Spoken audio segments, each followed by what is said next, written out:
I reach for Mahomes and Lamar every draft. I'm the king of reaching in that second round if I want a player like Clyde Edwards-Helaire. But you have to be smart when you reach. You can't reach at every pick or you end up accumulating all kinds of risk on one team. Top 5 running back. You're watching the Fantasy Football Show.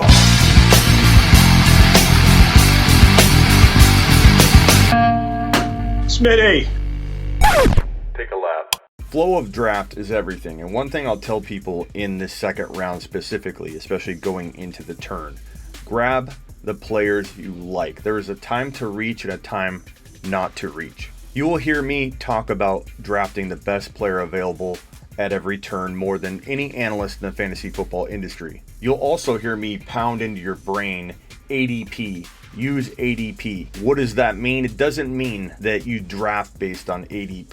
ADP is a tool to help assist you in knowing when to take a player as late as you can and when to not reach, because ADP data suggests that you can get said player later. ADP is about being advantageous to the trending that's going on in the fantasy football world. It's not to tell you where to take guys. I'm okay with reaching. I reach for Mahomes and Lamar every draft. I'm the king of reaching in that second round if I want a player like Clyde Edwards-Helaire. But you have to be smart when you reach. You can't reach at every pick or you end up accumulating all kinds of risk on one team. Maybe a first round risky pick you couple with a very safe Pat Mahomes in the late second round. Let's say you take Kenyon Drake at pick 11 and somehow you trade down and you're at like pick 22, 24. Taking Pat Mahomes would be a very secure pick for a team that gambled on the upside, tremendous upside in Drake, but wanted to level out that risk. Just be smart about it. Know where players are going. Take advantage of the ADP at every single turn in your draft, and you'll come out on top if you draft the right players, and they all stay healthy. Who are the safest players in the bottom of the second round, though? You're looking at ADP data right now that's been updated as of today, but I don't know how accurate all of it's going to be because you see Dalvin Cook at number 4. I'm not sure that Cook's lingering around the top 6 anymore. Elliott going 1.9 makes no sense at all. Some of this is coronavirus related. I think people had knee-jerk reactions to him getting the coronavirus, and his ADP rankings fell pretty far, shockingly. I don't know why. The guy's building up antibodies. He's less likely to get the virus again. I don't know how it's not a good thing that Elliott's already got that out of the way. I think the rest of the fantasy world is catching up on that. Make sure you don't overlook that aspect. While I wouldn't draft Elliott at 1 or 2, Elliott might be, with Pollard, the safest running back in 2020 because of already having Corona and having a backup that is like a super backup in Tony Pollard, a top 5 to 10 running back if ever forced to start. And Elliott, of course, if playing 16 games, is capable of 1 to 3 overall numbers. So don't be afraid to take Elliott at 3. He's locked and loaded in my number 3 overall. But let's say you draft Barkley, McCaffrey, Elliott, Kamara, whoever you want in the top 4. Envision who you're going to take. And you're at the tail end of that second round. We're talking second round value grabs. Even if you're trading up, this video can help you. It helps you know. Maybe you're drafting at the bookend picks at 12 and 13, and you want to know, should you trade the 13 down to 22, 24? What kind of value difference are we looking at? If you ask me, and most people will tell you I am a little crazy when it comes to quarterback drafting, Mahomes and Lamar are warranted anywhere in the second round. I'm talking the top of the second round, but I don't take them there because of what I alluded to earlier. ADP. ADP data suggests you can get away with grabbing Mahomes and Lamar 9 times out of 10 at the bottom of the second round. Look, Lamar at 18, Mahomes at 20. I'd even say those are a little high, and I think that these rankings are a little off. These are from Fantasy Football Calculator. I don't know why there are some players that just look completely like they don't belong in those draft slots, like Elliott. But this is what data is out there, so I want to address it and talk about it, because you might be looking at it and saying, this is what I'm going to deal with on draft day. I'll tell you right now, I'll tell you what you won't be dealing with on draft day. You won't be getting Elliott outside the top 4. You probably won't see Aaron Jones as high as 2.4, and Eckler's not fallen to 2.5. This data is very deceiving. And there's some weird drafters out there accumulating this mock draft data. And I do wonder how much of the repetitive computer auto drafting is influencing this data and just piling it on. But let's pretend the top 19, whatever, look the way we want it to look like the draft we're probably gonna end up running into in our 2020 August drafts. Godwin's probably going a little higher. You will be looking at Clyde Edwards-Helaire at 2.8-ish. You'll be looking at Kelce at 2.9. You'll be looking at Todd Gurley between 2.11 and 3.08. Let someone else deal with Todd Gurley. Complete pass for me in 2020. I don't care if he's sitting there at 4.01. I'm not taking Todd Gurley. Give me a Golladay at 2.12 over Gurley. Give me a Kelce, a Kittle, a Mike Evans. I'd even take Mark Andrews over Todd Gurley. I'm not getting in that boat in 2020. If I'm wrong, so be it. If I'm wrong about Todd Gurley and he revives himself for one more year and Atlanta somehow decides to run the ball and he can stay on the field enough to get all the PPR work, I've got news for you. Devonta Freeman's probably better than he looked in Atlanta because Atlanta doesn't use the running back like people are for whatever reason pretending they do. But even if I'm wrong in Bizarro World and Todd Gurley delivers this second to high third draft value, am I going to be upset? Will my followers have been led astray? No, because Golladay, Kittle, Mike Evans, even down to Mark Andrews, all of those guys, A.J. Brown, are still going to earn the value Todd Gurley's going to earn you if some miracle happens and he does well all year long. The only difference is my followers won't have held their breath the entire year and endured that risk they didn't need to take. They could have taken the safer option that was right in front of their face for rounds on end. Have fun with Todd Gurley in 2020, and I hope you're right if you are a Todd Gurley believer. If I'm sitting there at 20 to 27 overall, the guys that look like absolute locks to me are Clyde Edwards-Helaire, Kelce and Kittle. Evans won't fall, but throw him in there.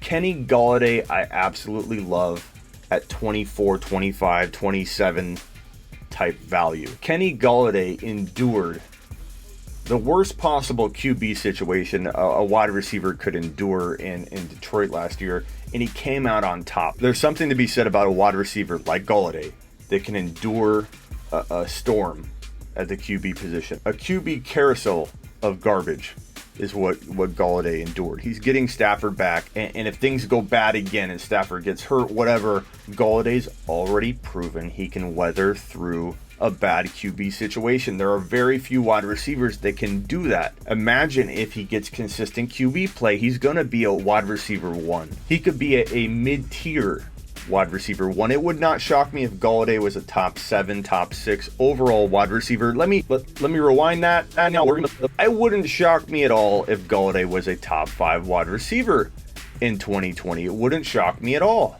And Kelce and Kittle, forget about it. I don't know why these guys are falling into the 3.01 to 3.08 range, and they're falling on the regular. And it's not like a 1 out of 10 type occurrence. It's literally every draft that I draft in, at least 1, sometimes 2, most likely 2 of Kelce and Kittle fall into the 3.03 or beyond range. And why? In a year where we only have really 5 solid tight ends, like for sure bets, you have Kelce, Kittle, Andrews, Waller, and Ertz, whatever order you like. Past that top 5, toss the rest into a blender. I laugh when people tell me, Smitty, I can't believe you have Gronk in your top 7 tight ends, when the alternative is a oft-injured Hunter Henry, or a Higbee, who I like a lot, but he's in a crazy situation where we don't know what the Rams are even going to do at tight end, let alone any of their positions. You can't trust the Rams at all.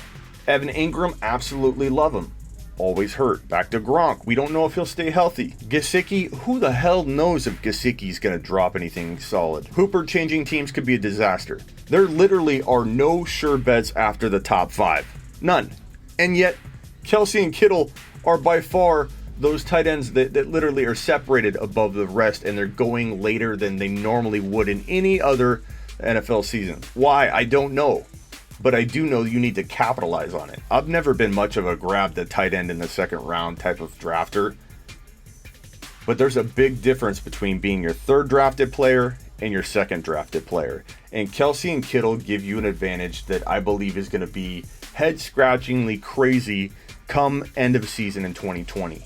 Of course, if we have a season. Don't sleep on the opportunity of getting potentially, let's say you have the 1 pick and you take Christian McCaffrey or Barkley. You take Mahomes with your 2nd pick, or you take Drake or Eckler. Don't think for a second that because maybe you haven't even taken a wide receiver yet, that you can't go Kelce or Kittle. They separate themselves from the rest of the pack so much that you're going to have a huge, unbelievable advantage at the end of the year if you grab Kelce or Kittle with your 3rd round pick. I'm not saying I won't go Clyde Edwards-Helaire ahead of them. I'm not saying if Drake or Eckler fell, I wouldn't take Drake or Eckler over one of those tight ends, but those tight ends are there as a safety net for you, knowing that at 24-25, at that turn, you're almost guaranteed to have a player you love as much as anybody you could have drafted. That 18 to 25, 27 overall range is gold in 2020. So much so that I recommend anybody drafting that wide receiver at like 10 to 13 overall, like you're talking about Tyreek Hill, you're talking about Devontae Adams. Why not trade down, which is going to be like shocking to all of my followers. For 16 years, I've never heard Smitty say trade down.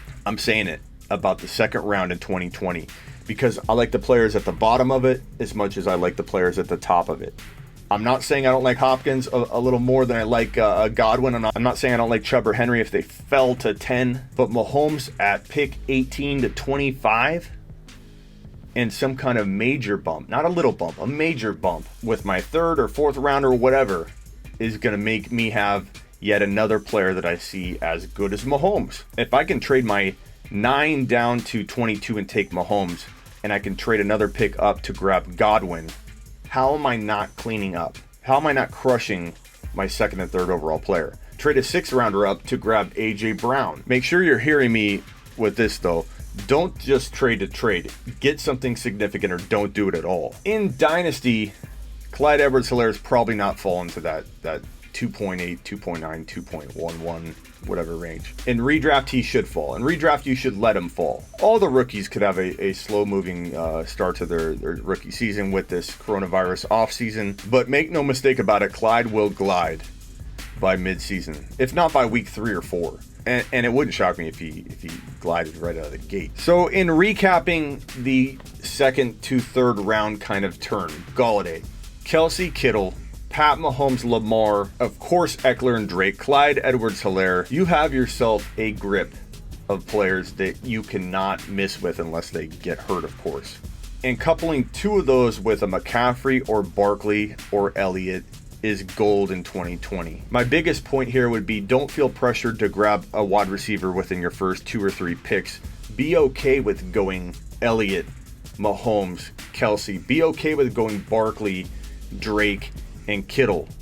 Don't be afraid of that because DK Metcalf, AJ Brown, Hollywood Brown, Odell Beckham Jr., Juju, these guys are all waiting for you in the 3rd and 4th round. You can field an unbelievably underrated wide receiver crew without touching a wide receiver until round 4. You have to get busy about round 4 though, but you have a tremendous group of wide receivers to pick from there, so you aren't sacrificing best player available at that point. There will be wide receivers there in the 3rd and 4th that are the best players available. Chark is another one. And also don't be afraid to go Golladay with your 3rd drafted player, even if it's the top of the 3rd. I think he's going to absolutely explode in 2020. Go tear up your 2nd and 3rd round picks in 2020 and get yourself into as much of that 18 to 25 overall range you can, trading up your 5th and 6th rounder for one of those picks, your 4th and 6th rounder. Try to accumulate as many picks as you can. Don't sacrifice the 1, 2, 3, or 4 if you get that out of the hat. Be lucky. Have an ear-to-ear grin on your face and go into your draft drafting one of those top 4 players. But what I'm saying is, don't be afraid to get creative and toss out a bunch of trade offers to try and accumulate more 2nd round talent in that range, because that's where the undervalued win-a-league monsters are sitting in Kelce, Kittle, Mahomes, Lamar, Clyde Edwards-Helaire, the list goes on and on, Drake and Eckler. Subscribe, follow, and get on over to sleeperu.com and get your bold predictions, all your rankings. Top 5 running back. You're watching the Fantasy Football Show.